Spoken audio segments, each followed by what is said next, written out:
शं वरुणः शन्नो भवत्वर्यमा शन्न इन्द्रो बृहस्पतिः शन्नो विष्णुरुक्रमः ॐ शान्ति शान्ति शान्तिः।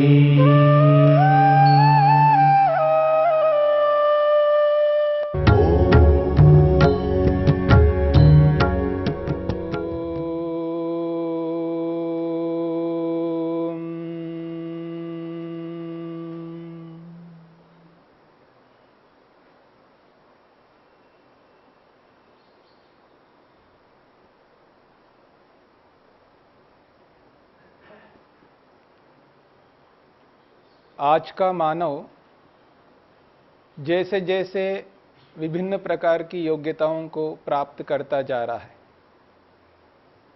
वैसे वैसे इंद्रियों पर नियंत्रण खोता जा रहा है। एक ओर से विभिन्न प्रकार की क्षमताओं को अपने अंदर प्राप्त करता जा रहा है,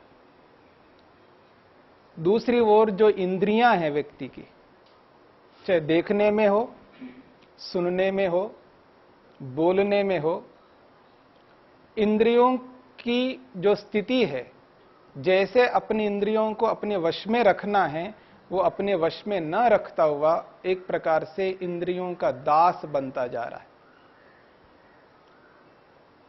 जैसे जैसे बुद्धि की क्षमता को बढ़ाता जा रहा है, बौद्धिक क्षमता को बहुत व्यापक बनाता जा रहा है। इतनी क्षमता बढ़ गई है व्यक्ति की बौद्धिक क्षमता, परंतु उस व्यक्ति के अंदर जो नियंत्रण होना चाहिए, जो सहन शक्ति होनी चाहिए, वो सहन शक्ति कम होती जा रही है। एक ओर से बौद्धिक क्षमता बढ़ती जा रही है, तो एक ओर से उसकी जो सहन शक्ति है वो कम होती जा रही है। योग्यताओं को तो बढ़ाता जा रहा है, लेकिन धैर्य नहीं है जीवन में। जैसा धैर्य होना चाहिए वो धैर्य जीवन में नहीं है। जो संतोष होना चाहिए, योग्यता को तो बहुत बढ़ा दिया, ज्ञान विज्ञान को बहुत प्राप्त कर लिया, लेकिन जीवन में संतोष नहीं है।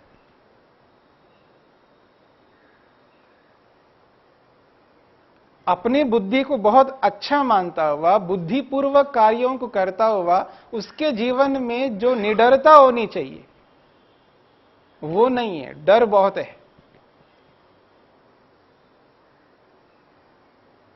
अपने आप को बहुत कुशल मानता हुआ, अच्छे कार्यों को कर रहा हूं ऐसा मानता हुआ, अपने आप को वो परतंत्र अनुभव करता है। आप देखेंगे बहुत अच्छी क्षमताएं हैं, बहुत अच्छे कार्यों को करता है, बड़े बड़े कारनामे भी करता है, लेकिन वो जिसके लिए करता है उसके नियंत्रण में ऐसा जकड़ गया है, क्योंकि उसको ऐसा पैकेज मिलता है, ऐसा पैसा मिलता है, वो अपने आप को परतंत्र कर लिया उसने।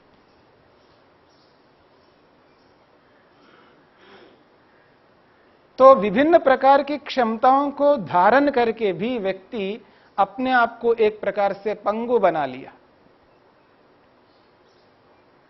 इंद्रियों पर वो नियंत्रण नहीं है। स्थूल रूप से बाह्य जड़ पदार्थों को एक सीमा तक बहुत अपने नियंत्रण में रखता है। कुछ स्थूल पदार्थों को अपने नियंत्रण में किया हुआ है व्यक्ति, पर अपने आप को काबू करने में असफल हो गया है। अपने मन को अपने नियंत्रण में करने में सफल नहीं हो पाया।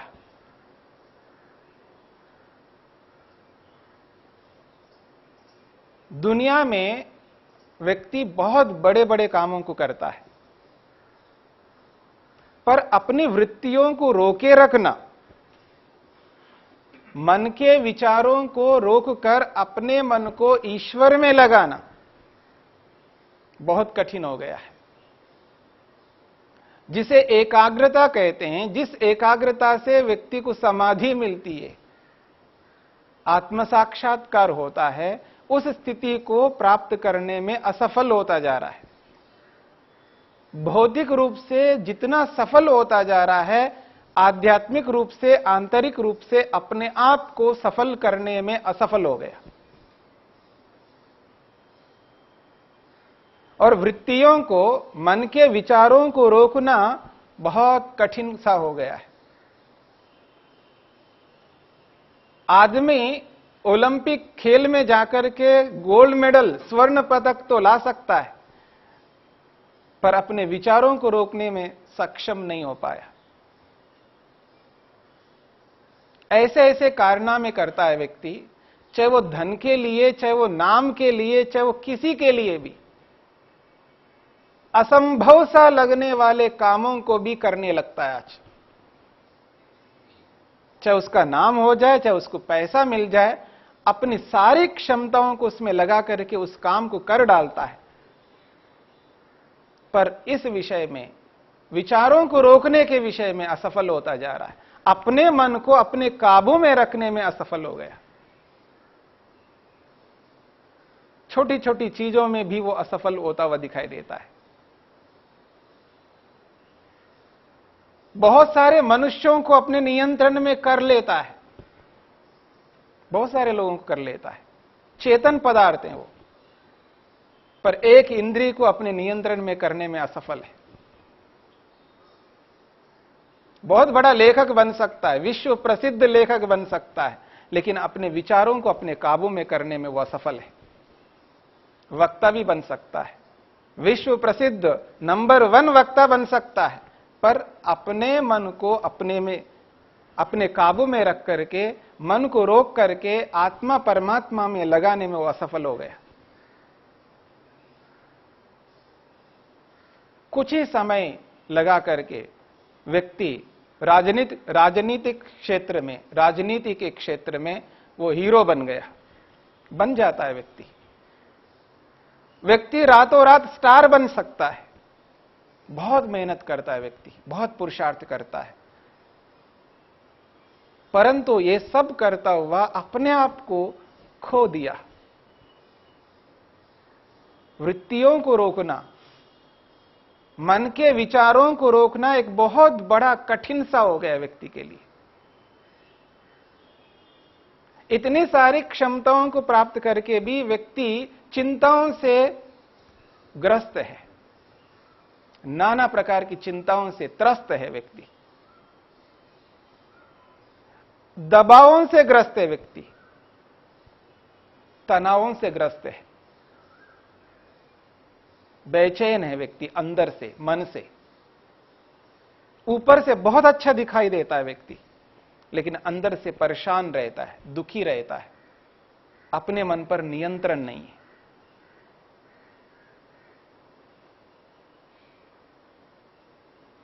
लाखों में नहीं, करोड़ों में नहीं, अरबों में कोई कोई एक व्यक्ति होता है जो विरला, जिसको आप कह सकते हैं, रेयर में कोई ऐसा व्यक्ति निकल कर आता है। जैसे आज के वैज्ञानिक किसी वस्तु को जानने के लिए बहुत मेहनत करके उसके एक एक अवयव को पहचानते हैं, ठीक इसी प्रकार से अरबों में से कोई व्यक्ति ऐसे निकल के आता है और अपने मन को पकड़ने लगता है। आखिर मन उत्पन्न हुआ है तो इसका मूल क्या है, इसका रॉ मेटीरियल क्या है।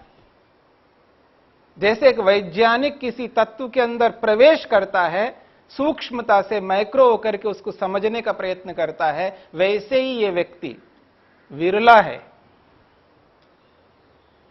जन्म जन्मांतरों से पुरुषार्थ करता हुआ अपने मन के मूल को समझ लेता है कि इसका मूल कारण क्या है। और जब जैसे मूल कारण पकड़ में आता है तो उसको एहसास होता है तो जड़ वस्तु है, ये लिविंग थिंग नहीं है, नॉन लिविंग थिंग है। ये अपने आप काम नहीं कर सकता है, इसको मैं कराता हूं। इस मन से कराने वाला मैं हूं, वो खुद नहीं कर सकता। इस बात को सूक्ष्मता से, जिस प्रकार से एक वैज्ञानिक किसी जड़ पदार्थ को पकड़ करके समझ लेता है, वैसे वो विरला व्यक्ति अपने मन को, जो दिन रात जिस मन के साथ रहता है, उस मन को पकड़ लेता है उसके रॉ मटेरियल को समझ लेता है, उसके जड़त्व को समझ लेता है और उसको चलाने लगता है। वो चलाता है मन को, वो खुद नहीं चलता है। ऐसे व्यक्ति का मन खुद नहीं चलता, वो स्वयं चलाता है उस मन को। ये उपलब्धि होती है उसको। इतना ही नहीं, जब वस्तुएं बनती हैं तो बनने की जो प्रक्रियाएं होती हैं, कौन सी वस्तु किस रूप में बनती है, इस प्रक्रिया को भी जान करके मन की प्रक्रिया को भी समझता है कि मन किस तरह बना है। जो सत्व रज तम है इस मन के अंदर, कौन सा तत्व इस मन के अंदर अधिक है, जिसके कारण से जो मन का स्वभाव बना है उस स्वभाव को पहचान लेता है। प्रत्येक व्यक्ति का यानी प्रत्येक पदार्थ का कोई ना कोई एक अपना स्वभाव हुआ करता है। कोई दुनिया में ऐसी चीज नहीं है जिसका कोई स्पेशल, कोई विशेष स्वभाव ना होता हो। प्रत्येक पदार्थ का एक विशेष स्वभाव होता है। ऐसे ही मन का क्या स्वभाव है पहचान लेता है व्यक्ति। मन का यथार्थ जो स्वभाव है, जो सत्वगुण प्रधान मन है, उसका स्वभाव कैसा होना है, उस स्वभाव को पहचान करके वो एहसास करता है मेरा मन का स्वभाव तो शांत है, मैंने तो इसको चंचल समझा, चंचल स्वभाव समझा था, लेकिन इसका स्वभाव तो शांत है। ये यथार्थ रूप में पकड़ लेता है, समझ लेता है व्यक्ति। मन के मूल कारणों को पकड़ करके, मन के स्वभाव को समझ करके, कब किस स्थिति में मन कैसा बनता जा रहा है मेरा, यानी मन किस अवस्था में कैसा काम कर रहा है, उस स्थिति को बहुत अच्छे ढंग से समझ लेता है। किस परिस्थिति में मन मूढ़ होता है, किस परिस्थिति में मन चंचल होता है, किस परिस्थिति में विक्षिप्त होता है। मन की अलग अलग अवस्थाओं को समझ करके किस अवस्था में रहने से मैं अपने प्रयोजन को पूरा कर सकता हूं, उस अवस्था को मन में ले आता है।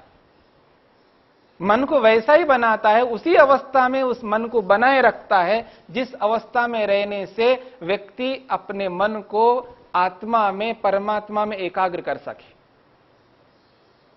जो काम करना चाहता है उस काम में अपने मन को ऐसा लगा देता है जैसे कोई बंदरी एक बच्चे को पकड़ करके रखती है, छोड़ती नहीं है। ऐसा लगा देता है, उसको ऐसा संयुक्त कर देता है जिससे कोई विचार उत्पन्न ही ना हो।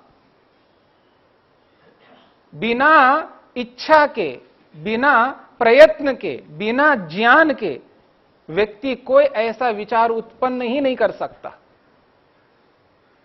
इतना सामर्थ्य उस व्यक्ति को प्राप्त हो सकता है। मन की अवस्थाओं को समझ करके जो मन के विचार है, मन की जो वृत्तियां हैं, अलग अलग प्रकार की वृत्तियां, अनगिनत वृत्तियां, असंख्य प्रतीत होने वाली वृत्तियों को समझ करके उन सारी वृत्तियों को रोकना बहुत बड़ा कठिन है। लेकिन जैसे भौतिक चीजों में जिनको हम असंभव सा लगता है हमको उन कार्यों को करते हुए, लेकिन कोई कोई उस कार्य को संभव करके दिखाता है, ठीक इसी प्रकार से ये जो असंभव सा लगने वाले जो विचार है मन के अंदर निरंतर उत्पन्न होते रहते हैं, उन सारे विचारों को, उन सारी वृत्तियों को पकड़ करके रोक लेता है व्यक्ति। तब जाकर के व्यक्ति को वो स्थिति प्राप्त हो सकती है। पर ऐसा रोकने के पीछे कोई कारण तो अवश्य होना चाहिए। मतलब कौन सा ऐसा उपाय अपनाता है व्यक्ति जिससे व्यक्ति सारी वृत्तियों को रोक ले। क्योंकि वृत्तियां निरंतर चल रही है, व्यक्ति के मन के अंदर निरंतर विचार उत्पन्न होते जा रहे हैं। उन विचारों को रोकना है बहुत कठिन कार्य है, लेकिन उसको रोकने के लिए कोई ना कोई तो उपाय अवश्य है। काम कैसा है, उस कार्य के अनुरूप कोई साधन होना चाहिए। कार्य के अनुरूप साधन को अगर हम नहीं लगाते हैं तो वैसा कार्य संपन्न कभी नहीं हो सकता। कार्य के अनुरूप साधन को अपनाना पड़ता है। दुनिया में तो साधन बहुत हैं। यहां से दिल्ली जाना है तो दिल्ली जाने के लिए न जाने कितने प्रकार के साधन हो सकते हैं। और मेरे को शीघ्रता से जाना है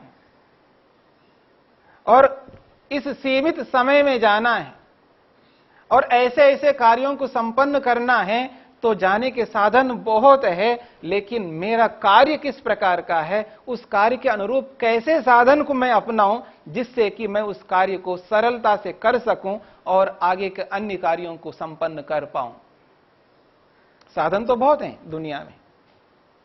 दिल्ली जाने के लिए कोई रेलगाड़ी को लेकर के जा सकता है, कोई बस को लेकर के जा सकता है, कोई कार को लेकर के जा सकता है, कोई किसी भी साधन को लेकर के जा सकता है। जाने के साधन बहुत है।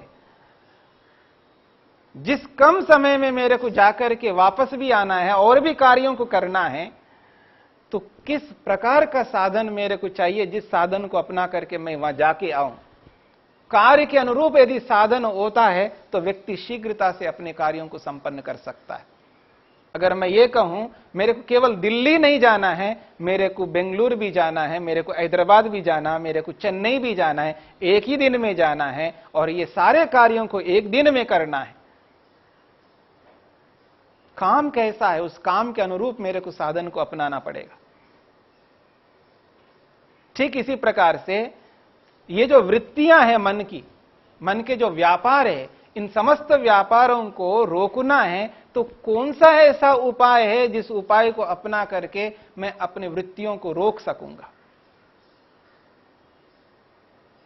यदि मैं ऐसा उपाय नहीं अपनाऊंगा तो मैं वृत्तियों को रोकने में सक्षम कभी नहीं हो पाऊंगा। हम लोग उपायों को अपनाते हैं, अपने मन को रोकने के लिए प्रयास भी करते हैं, जिसके मन में जो चिंता पैदा हो जाती है।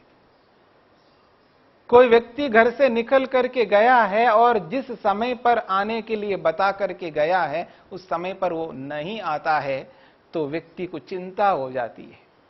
नाना प्रकार के विचार मन में उत्पन्न हो रहे होते हैं। वो उन विचारों को रोकने की चेष्टा करता हुआ भी वो विचारों को रोक नहीं पाता है। उसको बताया जाता है, बताने के बाद भी वो व्यक्ति उन विचारों को रोक नहीं पाता है और इस बात को समझ रहा भी होता है, हां ऐसा मेरे को नहीं सोचना चाहिए, ऐसे विचार नहीं करना चाहिए, ऐसी चिंता नहीं करनी चाहिए, चिंता करना उचित नहीं है, चिंता करना यथार्थ नहीं है, ये सब जानता हुआ भी वो चिंता करता हुआ रहता है। चिंता से मुक्त नहीं हो सकता व्यक्ति और उस चिंता को रोकने के लिए न जाने कितने उपायों को अपना रहा होता है, लेकिन वो उपाय नहीं अपनाता है जिस उपाय को अपनाने पर वो चिंता रुक सकती है। वो उपाय नहीं अपनाता है व्यक्ति। और एक बात, एक ओर से उपायों को अपनाता जा रहा है, दूसरी ओर से चिंता करना आवश्यक भी मान रहा है। व्यक्ति का ज्ञान देखिए किस प्रकार का ज्ञान है। एक ओर से व्यक्ति उपायों को अपना रहा है, चिंता को रोकने की चेष्टा करता है, और दूसरी ओर से चिंता को आवश्यक भी मान रहा है। विरोधाभास है दोनों में। इसलिए व्यक्ति चिंता को रोक नहीं पाता है, इसलिए टेंशन में रहता है और वो टेंशन एक प्रकार से दबाव में बदल करके ऐसे डिप्रेस हो जाता है व्यक्ति, और जीवन में व्यक्ति बहुत दुखी रहता है। इन समस्त दुखों से छूटना हो तो योग को अपनाना होगा, व्यक्ति को योगाभ्यास करना होगा। योग के बिना अपने मन को व्यक्ति अपने काबू में कभी नहीं रख सकता है। इसलिए वृत्तियों को रोकना आवश्यक है। वृत्तियों को रोकने पर ही योग के रूप में व्यक्ति कर सकता है।